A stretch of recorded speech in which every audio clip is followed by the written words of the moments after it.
From Clive Barker's Aberrat, Days of Magic, Nights of War.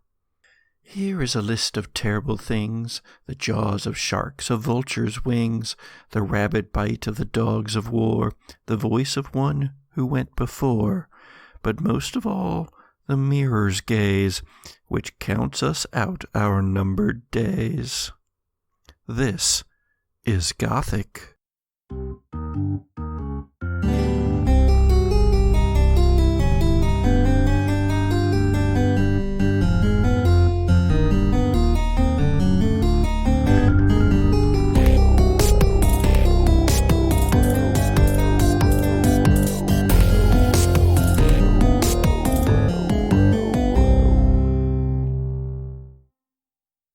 Here we are, assembled one more dark and stormy summer night for the Gothic Podcast. Oh, wait, no, it's bright and sunny out, and it's going to be 100 degrees in 2 days. Oh, my. Yeah, it's great. It's wonderful. So I've been reading some of the, rules. We finally. Have those? I know it's been, we've been doing this for now, 7 months? And thought I might just read some of the rules finally. No, I've of course looked over these, but some of the keeper principles in Monster of the Week are put horror in everyday situations. So I understand, Nathan, that you have some tiny T-Rexes running around in your backyard. Oh, yes. And they might be stalking you right this second. They are looking through the window at me. It's kind of creepy. How many chickens do you have now? We have 13 hens and 1 rooster. And you haven't lost any of yours yet, right? I have not, actually. We've been very fortunate. Yeah, my roommate and I just went 40 minutes today to get replacement chickens for ours that have been taken by the horrors from above, the horrors from the bushes. The bushes. I can't say bushes. The bushes. The bushes. The bushes. So on the trail cam that I bought, we've captured pictures of a coyote, or is it a chupacabra? I'm putting horror in everyday situations. Coyotes are creepy enough. JK, I love coyotes. Love you, coyotes. Yeah, they were just howling again last night, or barking. Doing that thing that they do. Yep. I love how, you can always tell when somebody didn't grow up around coyotes or doesn't live around coyotes, because when they talk about coyotes howling and they go, ooh, and it's like, all right, you don't know how coyotes actually howl, right? Do you? Oh, and it says right here under keeper principles, be a fan of the hunters. Yeah! Yeah, Patrick. Go hunters, go! You're legally obligated. Oh, but it also says everything is a threat. Everything is a threat, but I love you guys! So it's been a while since we've been with the Gothic Then characters. When last we left them, they were in the heart of Castle Caine, trying to find their way into its depths, where they hoped to confront the Dweller and perhaps even destroy it. Or, at least have some sort of friendly conversation. Not quite sure what the plan is there. But much damage had been taken in combat with suits of armor and a crocodile man, the man croc. That's right. Yeah. And so, unfortunately, Grace Moreau was quite injured, and so Laurie went and attempted to lay on hands, but, rolling horribly, managed to take all of Grace Moreau's pain into themselves and only heal a little bit of the wounds that they had tried to heal. Meanwhile, further down the corridor, Mr. Chauncey Candlewick had encountered a possessed werewolf, the one called Silence, and had managed to banish the possession from Silence, but in the doing of, managed to make her human again. And at the same time, or shortly thereafter, a shadowy figure appeared from down the hallway, dimly illuminated in moonlight, and it is Graf.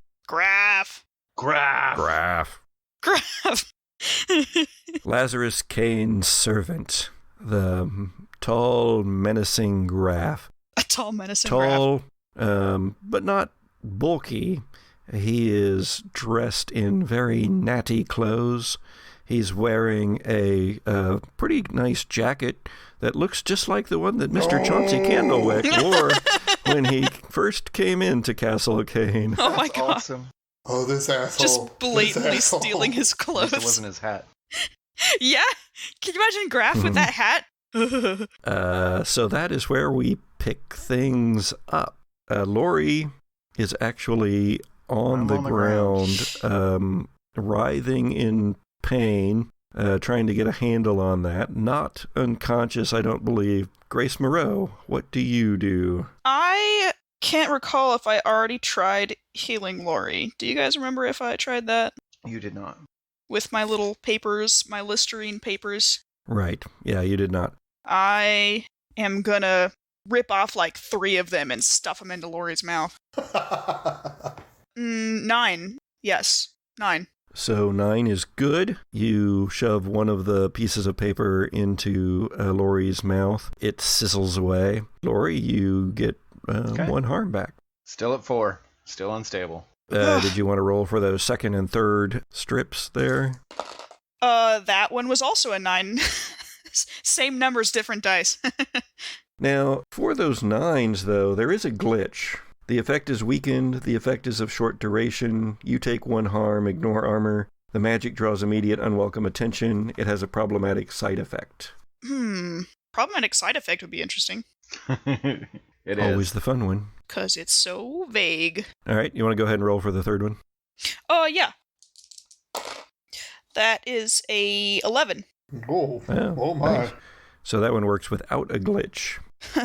I'm also going to say that, just for fun here, that to shove all 3 of these in without something bad happening, you should probably also act under pressure.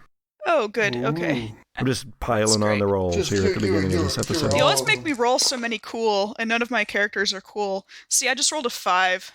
Not under pressure. Under pressure. Grace Moreau, you reached into your bag and you pulled out just this handful of these strips and just shoved them all into Lori's mouth. You were just really panicked at seeing this really being that you've just seen do all these astonishing, amazing things laid low, trying to help you. And this has really rocked you. And so you just shove these in. It's only after you've done so that you realize that those were your last ones. Oh, shoot. Oh. Oh, I was afraid of that. So while that's going on, let's go down to Chauncey Candlewick, who is with Silence. She is leaning on you. Mm-hmm. She is still naked and covered in gore from having ripped herself out. Well, actually, you ripped her out of the wolf body when you cast the possession out of her earlier, a few moments ago. Only I had a coat to drape over. You glance back over your shoulder and you see only maybe 10 feet away or so, Graf appear out of the darkness, wearing your jacket. Point one little gloved finger at him. And, that coat just isn't your style, old man. What do you say you be a dear and give it to the lady here? That would be manipulate someone, which you can do to a Monster. creature because you are a dark negotiator. So many rolls so soon. Okay, manipulate, and that is charm. I always forget. Okay. That is an 8. He'll say, "Oh, yes, I would love..." No, wait, what's his voice? "Yes, I would love to give your friend your coat here, sir. But I must also insist that once you are in the house, you must take off your hat." That just won't do, old boy. That seems a weird impasse. Well, if you won't do the gentleman thing, what is it that you want? "I am here to make your stay at Castle Caine as comfortable as possible." Oh, you're already failing at that, sir. At that, there's a growl from behind him, Ooh. and One Death, the big black wolf, he leaps forward out of those shadows too. All you see, because he's coming out of the darkness behind Graf, is just the shining of teeth and the glint of his eyes, and then he is on Graf, just crashes into a Graf from behind. But Graf doesn't go down. He grabs One Death and wrenches him around, and as he does so, he pulls him apart.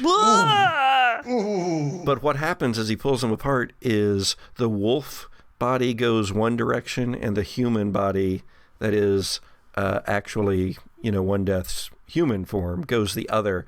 Both smash into walls on either side and slide down unconscious.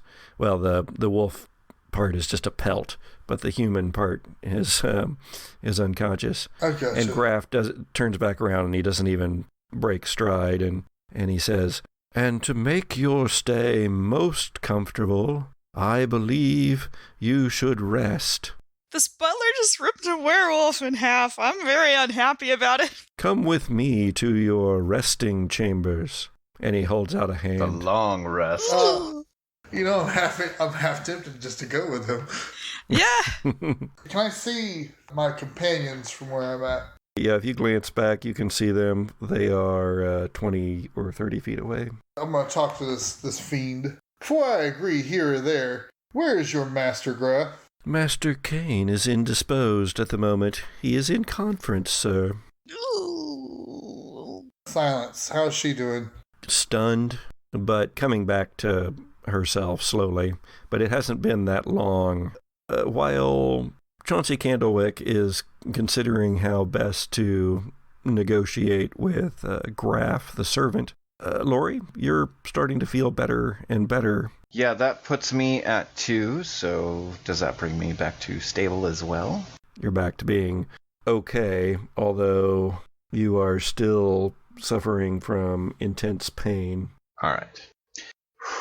Because you are still at 1 harm or more, I'm going to give you -1 ongoing. How out of it am I? Do I need to assess my situation? Yeah, okay. Let me assess my situation. You can do so. You can see what's going on around you. You see Mr. Chauncey Candlewick has, in fact, kind of pushed Silence behind him, which puts her toward you guys.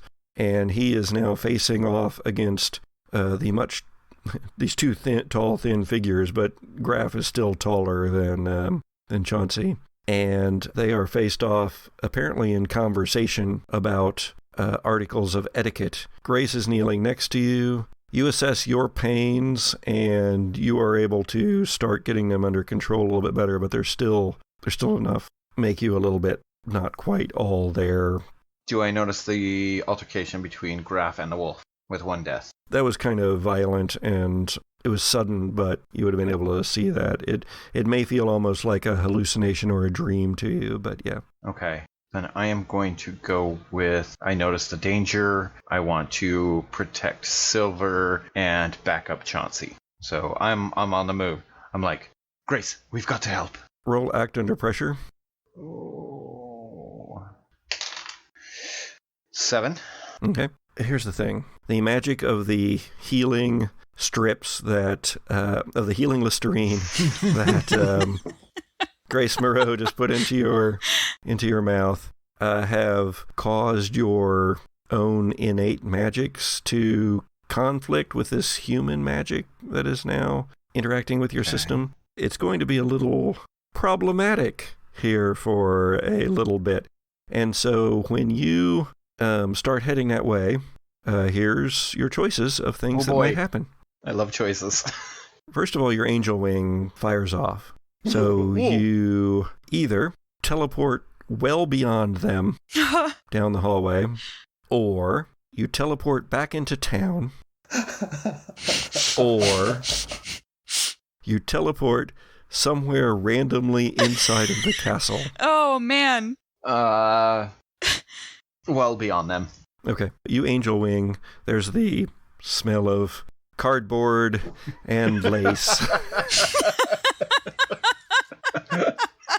You reappear much further beyond. This is apparently a really long hallway, and in fact, it seems like it's too long, even for the vastness of Castle Caine. As far as having a straight hallway, this would have to be a really, really long one.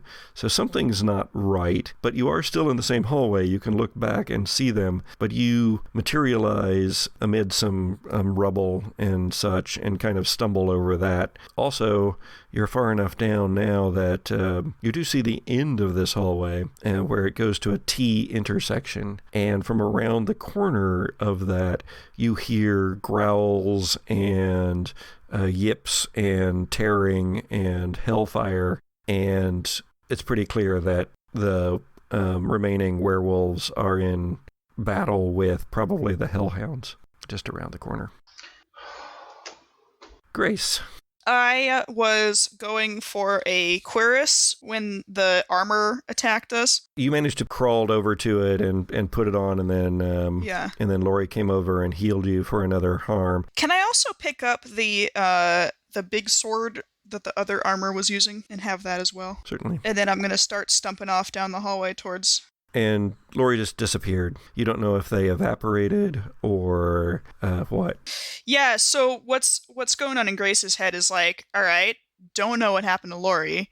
You know, they may be fine and they might be not fine, but wherever they went, I can't reach them right now. So, line of sight, Chauncey and this defenseless naked woman, and I'm going to go down towards them with my brand new big sword. Grace, you start, I'd say you charge down, but you're still far too injured. It's more like you're dragging the sword behind you on the ground. It's clanking.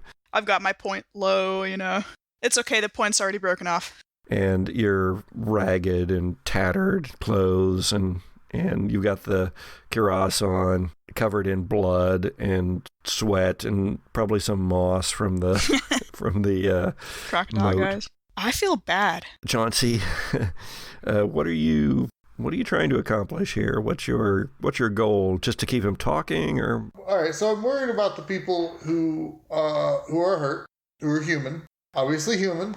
Angel Boy's gone, sure, whatever, that's normal. Grace is chug-a-lugging up here. But really, what I'm trying to figure out, is it worth my time, really, to keep this guy talking? Is it worth my time to acquiesce to his demands? Or should I just launch myself onto the offensive, or et cetera, et cetera? I'm wondering here, you're looking for information on him, like going through the Rolodex of your brain, searching through, trying to figure out if this is just some guy that's really tall, although you've just seen him rip apart a werewolf. Not rip apart as in tear them apart, but do what you guys have been doing, essentially, which was turn them from werewolf to human again. Which is why I'm not really, really willing at this point to take him head on. So you've seen him use great strength. You have seen him apparently also use magic, because he kind of did both those things at once. There's also his appearance and everything, and so you can be flicking through your brain trying to figure that out. But I'd call that investigate a mystery, okay, sure, rather than read a bad situation. Sure, yeah. It's for sharp, and that is a 10. Nice. Hold 2. Oh my goodness. Okay, so first off, I want to know what I'm up against. What sort of creature is it? He takes another step forward and holds his hand out, somehow even more, both threateningly and as a, servant might, to guide your way, the direction that he wants you to go. He is pretty pale, though. His hair did get a little bit ruffled there when he was very briefly fighting with the werewolf, one death. And so he reaches up, and he has very long bangs in the front. It looks really weird. And he kind of brushes them back into place. But before he does so, you see a symbol on his forehead. You realize that this is no human servant. This is Golem. Not Gollum. Eggs. Does it eggs in its pocket? But a Golem. It is spelled differently. Just FYI. Yeah, it is spelled differently. This is the Golem, Gollum. Man, he took my coat, all the coats to take. And the asshole put it on. Okay. He is very rude. Chauncey would know this since he knows that it is a golem, that golems are created creatures, that they are made of clay or some other substance and given life by their creator to be servants and to... a lot of them are actually used for doing menial labor because they're very, very strong. So it being a golem, would that give it access to magic that it just did? Or is that something separate? Would you like to ask another question from your investigate mystery? One, don't I? Okay. Would that be what can it do, maybe? God, I want to know what to hurt it, but yeah, what can hurt it? But I also want to know what it can do. So you know what? I don't care what it can do. It's either going to kill me or lock me up or whatever. What can hurt it? In all of the classic stories about golems that you have heard, that symbol on its forehead means life, and there is an addition you can make to that that will change the meaning of that ancient symbol that Chauncey realizes can be changed from meaning life to meaning death with just one simple mark, really. Ooh, okay. That's not too bad. That's not an Achilles heel or anything, right? All right. Well, I guess I'm gonna let out a little pearly white smile at the sight of its tattoo, and I want to make sure it knows I saw it. All right. He says, "Your hat, sir." My coat, please. As I've already said, sir, I will exchange the one for the other. You should, of course, wear a jacket to dinner, but you should not wear a hat in the castle, sir. You don't seem to understand, Graf. I want my coat with your corpse in it. Well, I was gonna elbow you and remind you that as there is no roof over our heads right now, we're not technically in the castle, so by the rules of etiquette, you're perfectly adequate in wearing your hat, since we are technically outside. I know, I was like, I'm gonna dress him and be all like, I don't talk to thieving servants. Very well, sir. I will have to take your hat from you. With that, he takes another step forward and... Can I pull Silence by the elbow away from the action? Yeah, so Grace, you can have, gotten pretty close, and yeah, as you see this transaction going down as Graf and Chauncey argue over who's going to wear what and whose corpse is going to be in which item of clothing. No, you change. Well, show me yours if you show me mine. You can pull Silence away. I see that Chauncey's no longer in a position to be standing there protecting her because he's about to be slapped by this man who ripped a werewolf in half. So I'm going to kind of tug her behind me instead. Chauncey, you go flying against a wall. You take 2 harm. I like this guy. Hold on. I don't have armor. Yeah, I just have immortality. Right, so that's 1. So you only take 1 harm. Kaboom. Ouch. That slam against the wall does shock you a little bit, so you have -1 forward. So just for your next roll. But your hat stays on. I want to go to Lori. I look down to one end of the hall where the wolves are howling and battling and screaming, and I look up to the other end and I see Chauncey get thrown against the wall. Chauncey, Whee! Do you have a handle of that? Because we could really use some help down here. I'm gonna look at Grace. Does it look like we have this together? Do you need help? There are 2 of us on this thing. We have a very angry butler here. But listen, Patrick is nodding, and I'm really uncomfortable with this butler. All right. I don't know how many wolves are down at the end of the hallway. I will rush back to melee with the butler then. Huzzah. Your questions are also indicating to me that you want to read a bad situation, so roll it. 5. That's a 5. Oh my. 5 is so hard because, you can't even help. That's with my -1 ongoing. Oh, Lord. As you are about to turn and go back to aid Chauncey and Grace because Chauncey just got slammed into a wall. You don't know how well or badly he took that, but Grace looks still pretty bad. And she has that sword and looks like she's obviously going to throw herself into battle again, although she has pulled the werewolf Silence away from the conflict a little bit. Just then, though, your angel wings kick in. I love it. And we need an act under pressure. This is a funny mechanic, and I'm really enjoying it.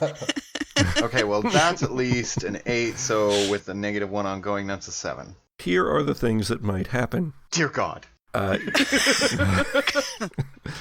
going to give you some carryovers here. You angel wing into town, probably next to someone you know, either Nathan Redbone or Isabella. You angel wing once more into the convocation of angels in their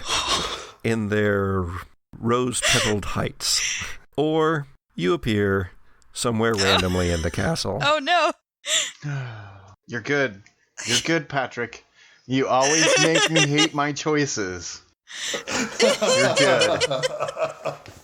I'm a fan of the player. Keep telling yourself that. Oh, wow. I'm going to go with somewhere deeper into the castle. I thought about going to the angels and being like, no, let's try and bring down all of heaven down upon this dweller. But I'm going to go with I'm going to go with somewhere in the castle. If nothing else, it would have healed you. Oh. I forgot about that effect. That would have been helpful. You, Lori, turn to just rush back and help the others. And there is the smell of cardamom and patchouli and cardboard and lace. And the slight afterimage of wings as you disappear once more. Lori! And you reappear. Or do I? I'm Schrodinger's angel.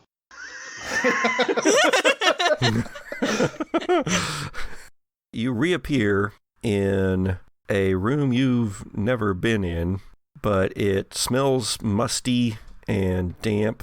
The floor is stone in some places, but dirt in others. In the center of the room is a well. Oh, not this room. From the well, ichor-dripping tentacles wave around, and in front of the well stands Lazarus Caine.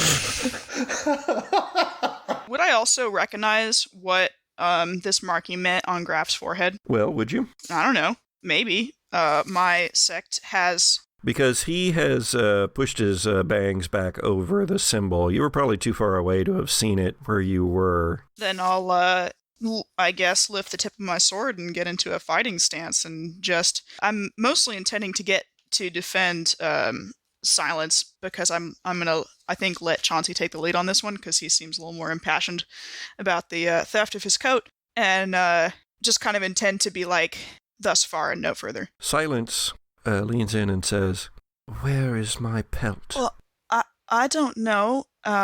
Chauncey, where's her pelt? I was like, her damn pelt's over here. I'm going to point to the mess, the gory mess. From where Chauncey just slid down a wall and is now sitting. You came out of that room. Is it in that room that you just left? Chauncey did point to a pile of pelts, but it is, at this point, because of the way that they had been moving up toward you and Lori, Grace, that pelt is now behind Graf. I've got a plan. I think it's behind the spooky butler, dear. Can you wield a flail? Are you familiar with it? I don't know. How about a sword? Would you feel more comfortable? You can just make chopping motions. It'll be fine. It's very heavy. It'll do most of the work itself. I would rather be in my true form. Yes, I understand that, but unless you feel like you can dart past this monster, you may have to stand with us for a moment. Distract him. That I can do. Graf has actually turned a bit toward Chauncey right then. All right. And goes, "Your hat, sir." I'm going to go stand in front of Chauncey. Essentially protecting someone? Yeah. Trying to, draw attention to myself. So you're really trying to protect both Chauncey here and Silence because you're trying to give her opportunity. Mm-hmm. I don't know. Would it be act under pressure? I think act under pressure because that gives you some options that you'll have to choose from. Oh, good. That's great. You just love making us act under pressure, don't you? I do. Well, it's very good for radio. You got your wish because that's a 5. Well, that's not choices. That's failure. Yeah, it's great. It's wonderful. You start toward Chauncey to get between Chauncey and Graf in order to both kind of try to protect him because you don't know how badly he was injured in being slammed up against the wall. But your leg gives out underneath you. Ugh. His attention's kind of on Chauncey, but just as Silence does this thing where she leaps forward, kind of running for a couple of steps, and then hits the wall and scrambles along the wall for about parkour 2 foot and hand step. Yeah, doing some parkour. The stuff that Grace said that she wouldn't be doing this time, and it's not. It's Silence. But just then, Grace's leg gives out underneath her, and she hits the floor on one knee, and the clattering of the sword against the stone, and Graf's head turns just as Silence is darting past him, and he just reaches out and just slams her into the wall. Oh no! And you hear her skull crack against the stone, and she falls limp to the ground. Damn it! Enough of this. You are guests in the house of my master. Funny way of showing it. You will come with me. And he reaches out and he just grabs Chauncey and Grace by the essentially scruffs of your necks and turns and starts dragging you down the hall. Oh, gosh. You better believe Grace is struggling. I should hope, yes. Not going quietly into this whatever the fuck this is. At the same time, 2 hellhounds, one really badly injured, whole back end of him, the back hip is busted up, and he's kind of dragging that back leg, come around the corner at the end, snorting fire so that you can see their shadows cast up on the walls with each burst, and their blackened maws lit up momentarily by each fireball. Before he gets to them, though, he kicks open a door, and beyond it are stairs, and he starts dragging you down those stairs, and then the hellhounds come padding right after. What would you like to do, Chauncey? I'm going to turn to Grace so she understands the full measure of what's about to happen here. I was like, the creature here is a golem. It bears the alchemical sign for life on its forehead. If it's changed to death, it will drop dead. I'm going to do the fun part. I need you to do the hard part. I want to do some magic. Right before you can cast your use magic, though, he says, "Be quiet," and just shakes you up and down, kind of like Hulk does to Loki in oh God! in the Avengers. So I got a question for you there, Mr. Patrick. When it says summon a monster into the world, what is the definition of a monster? Bring the moat guy. Drop the moat guy on Graf's head. That kind of depends on what you end up rolling for your use magic roll and what the glitches are. What if you summoned a monster that was already in the world and just brought one of the hellhounds over? I was thinking about dragging angels into this. What I want to do, now I got hellhounds behind me though, that sucks. I want to bind him. I want to trap him. Nice. I got damn hellhounds behind me. They might rip us to pieces. One's pretty badly injured. The other one is actually also injured. It has rips on its flank. I want to try to immobilize him and give Grace a chance to change that symbol on his head. But I don't know if this is the best time to try to do that. Maybe we should wait. We should wait our moment and hope that Angel Boy actually pulls through. So what are you going to do, Grace, during this? So Chauncey has just told you these things. What does the death symbol look like? And then Chauncey goes flapping around as Graf just shakes him from floor to ceiling. Stop that! Your hospitality is abominable! Does the Barbazine know of life and death symbols when it comes to those kind of magics? That's a great question. I'm not going to make you roll investigate a mystery on this one. I'm just going to ask you. So, Grace, do you feel that Grace would know this? I feel like the Barbazine have been kind of obsessed with stories about ritual magic and stuff like magical items and tokens and things. And now that I think about it, it actually makes sense that they would have at least had references to golems and, maybe collected histories about golems and things like that. So yeah, your magic is all based on things, on storing the magic inside of other objects. That makes perfect sense to me. So yeah, sure. So yeah, let's say maybe none of the Barbazines has ever encountered one before, but I don't know, maybe. But I feel like you would find these things in a book. yeah, I think Grace would know this. Sure. But I'm not sure that she would know she knows that the symbol has to be turned from life to death, but I'm not sure that she would know exactly how to do that, like what the word is. Besides the fact that he's not going to let me walk up and change the symbols on his head. I have a thing on a nice long chain. Could I try and sheath the sword, take out my flail, and try and loop him around the neck and try and pull him down? Flails tend not to have that long of a chain. This is true. But I am very close to him, though. I can see kind of what you're trying to do here. So I think with some modifications that could theoretically happen. Maybe instead of trying to pull him down, like trying to be behind him with his neck in my chain, try and get him in a grapple kind of situation.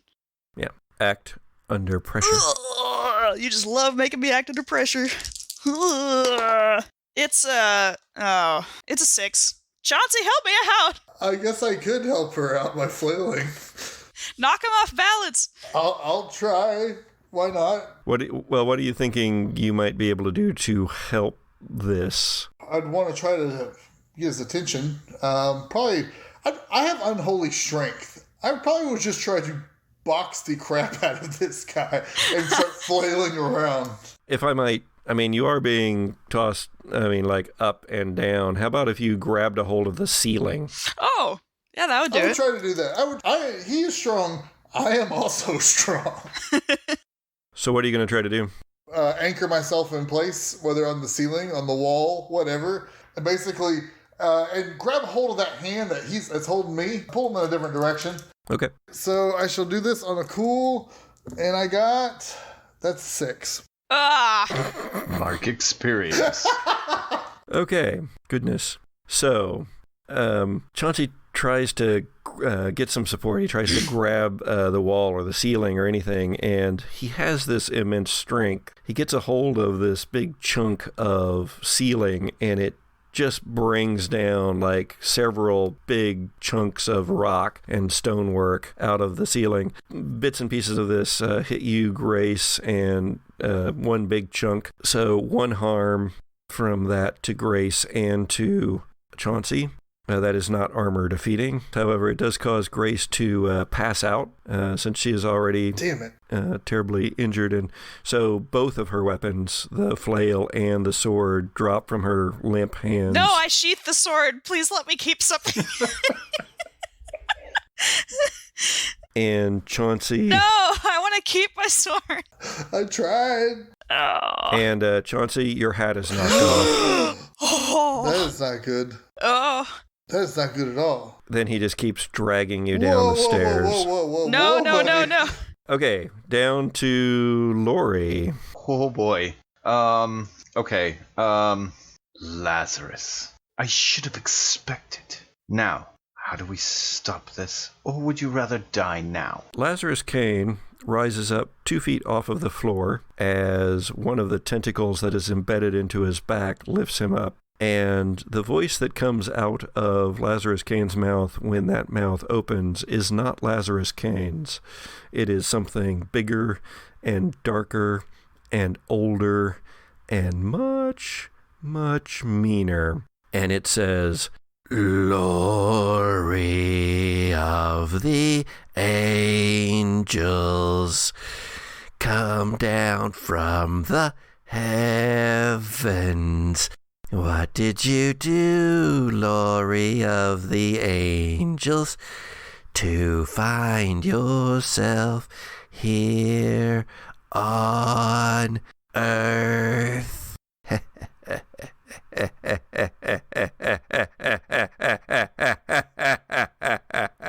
From my understandings of where we are now, it seems like we're not actually on Earth. So, shall we rumble? You cannot fight me, Laurie of the Angels.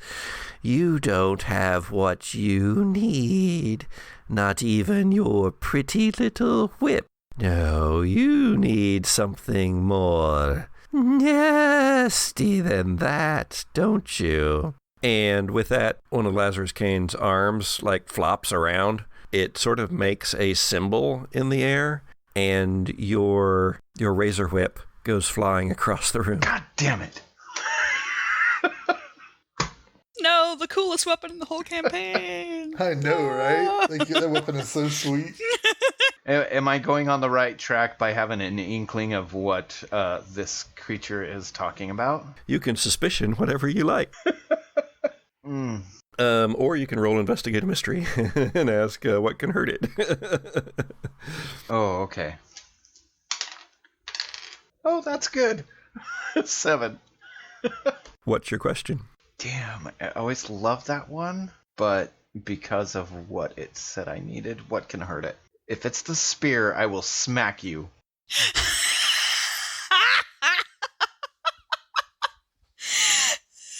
What can hurt something that is so terribly, terribly demonic like this? Something so terribly unearthly? Something that could match and nose the angels of heaven? Yeah. It'd be the fall of heaven, the spear. Yeah.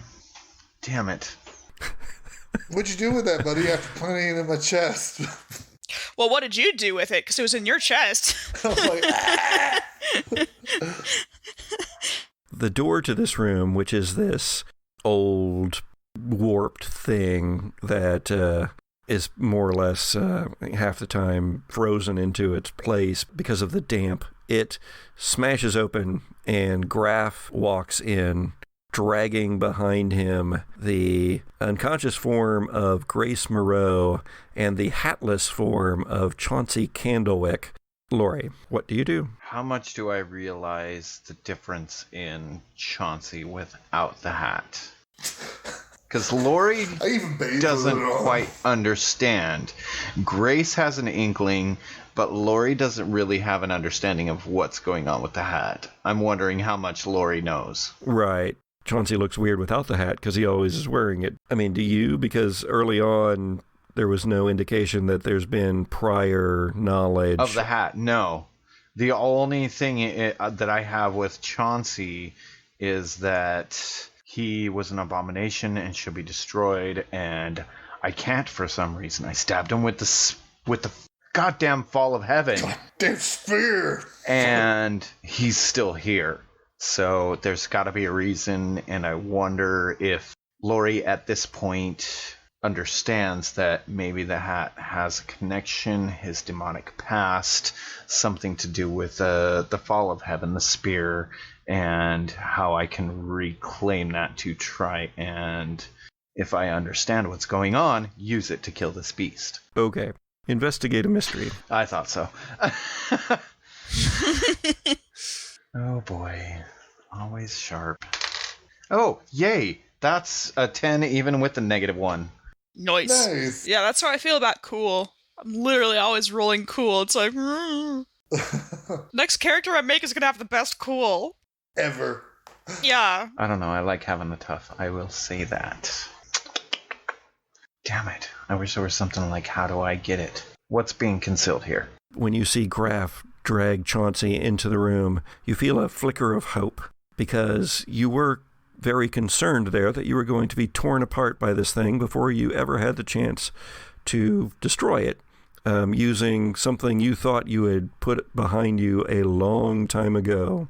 The spear, the fall of heaven, that terrible length of metal and magic that can somehow eradicate angel and demon alike. But you also know that it took both light and dark, both angel and demon, to put it away where it was hidden from everyone, including yourselves. You couldn't risk Chauncey or someone like him ever getting a hold of the fall of heaven again.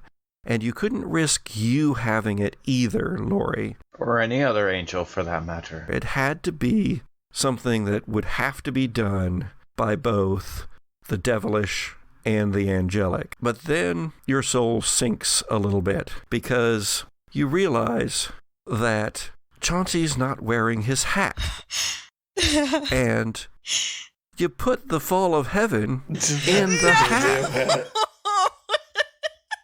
So, Lori of the angels, will you submit to me and embrace the darkness? Lori of the angels, coming to the darkness. Quiet!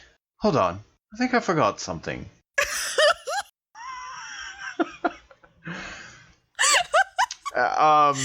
I'm actually going to attempt an angel wing to Chauncey's hat. If it is a creature, person, demon, something, then I can angel wing to somebody I know. Okay, go ahead and roll act under pressure, because that's how we're having to do it here in the castle. And of course, we're still glitching from the healing that you took earlier. 9. Not the 10 that I wanted, but it's a 9. Okay, so you angel wing either out into town, to the convocation of angels, or into the moat.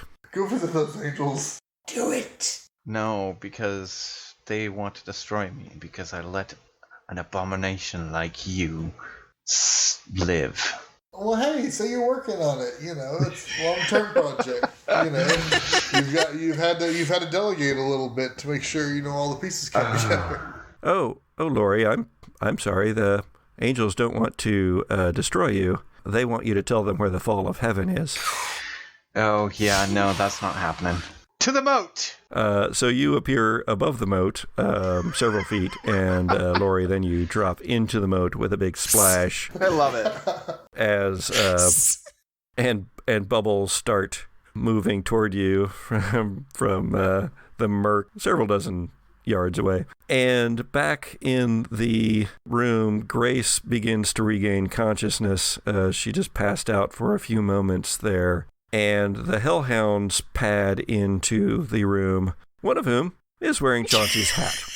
Of course. And we're going to see where all of this goes next time on the Gothic Podcast. In the town of Bloodson, beneath a sky that bears too many moons, the slim form of a young woman hurries from shadow to shadow. She glances over her shoulder when she hears the howl of wolves, or things that pretend on certain nights to be wolves, and she shivers. She has the sudden urge to touch the object in her purse again. Her hand reaches for it automatically. The pin is a comfort. This place, filled with so many terrifying things, and now she is alone in it. The feel of the cool, ornately ornamented metal does indeed give her comfort and strength, not the nearly blissful confidence she feels when she writes in her journal with it, even on those rare occasions when she has wakened from a dream and found herself scribbling nonsense upon the wall of her boarding room. But enough. She nods to herself. She has a job to do. She has to rouse the town against the horrors to come. Isabella clutches the pen tighter and evaluates the surrounding buildings. Who should she go to first? Who will everyone else believe in when they might not believe in a stranger such as herself? Oh, if only she hadn't been separated from Nathan Redbone when he went to lure away the wolfmen who were loping through the streets as if that were something everyday and normal. She hopes that he is safe, but is not so naive as to believe it. A dim light shining through a small window in the church draws her attention. The priest, or deacon, or whatever he is, Atticus Harvey. She knows him by sight from Sunday services. Of course, he will believe in demons, and he will know how to make the townspeople believe, too. Isabella rushes across the dangerously open expanse of street to the front of the church. The mass of the building looms above her. Its stones are ancient beyond anything else in the old town, matching, perhaps, the age of Castle Caine itself. A set of broad stone steps, steep, lead up to a massive set of double doors banded with iron and heavy enough to be fortification. The stained glass windows flanking the recessed doorway are high up on the stone wall, tall and narrow. Light flickers behind them, casting kaleidoscope colors out into the night. Isabella represses another sudden shiver, and her hand wavers as it touches the cold brass handles of the door. But what could harm her here? This is a church, a holy place, sacred, protected from the ravishments of damned things. Drawing a deep breath, the woman, little more than a girl really, pushes open the portal and steps inside.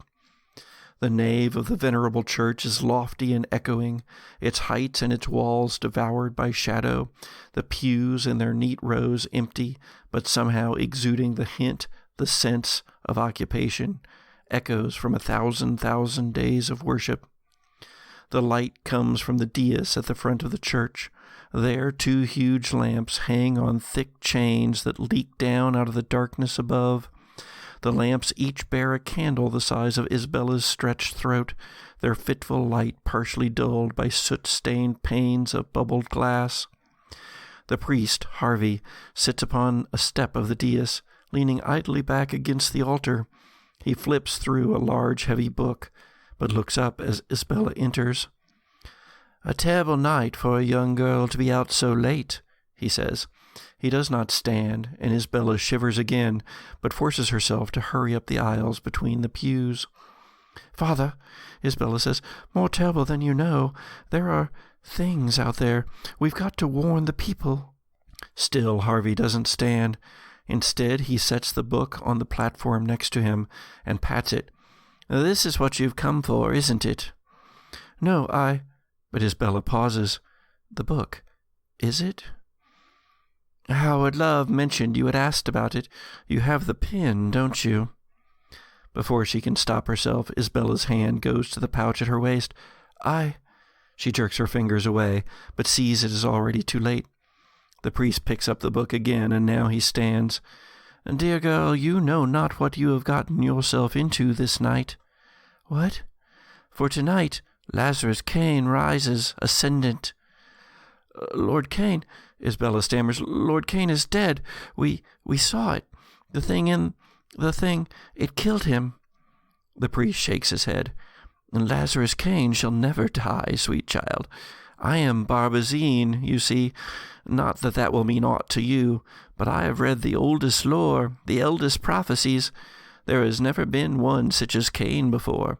He shall wield power beyond the power of dreaming, beyond creation itself." He pauses. "And those who serve him will have the world bow at their feet." "You're a priest," Isabella shouts. It's the only thing she can think to say. Harvey shrugs. "I am a man, but soon I will be more than a man. Caine just needs—" The silence is heavy as the priest looks down, then back up. "Sacrifices." Isabella turns to run, but the heavy doors at the back of the nave slam shut with a sound of finality. When she turns back to the priest, she sees he has picked up a long curved knife from the surface of the altar. "No," she whispers. "The right sacrifices, that is," Harvey says, and the man who would serve a god advances. The Gothic Podcast is produced by C. Patrick Nagel, with theme music by Zoe Hovland and cover artwork by Jared George Art. Listen to the Gothic Podcast on Podbean or wherever you get your podcasts. Follow the Gothic Podcast on Twitter, Facebook, and Instagram, or email us at thegothicpodcast@gmail.com. Support for the Gothic Podcast comes from you, our listeners, so please visit our Patreon page. Thanks.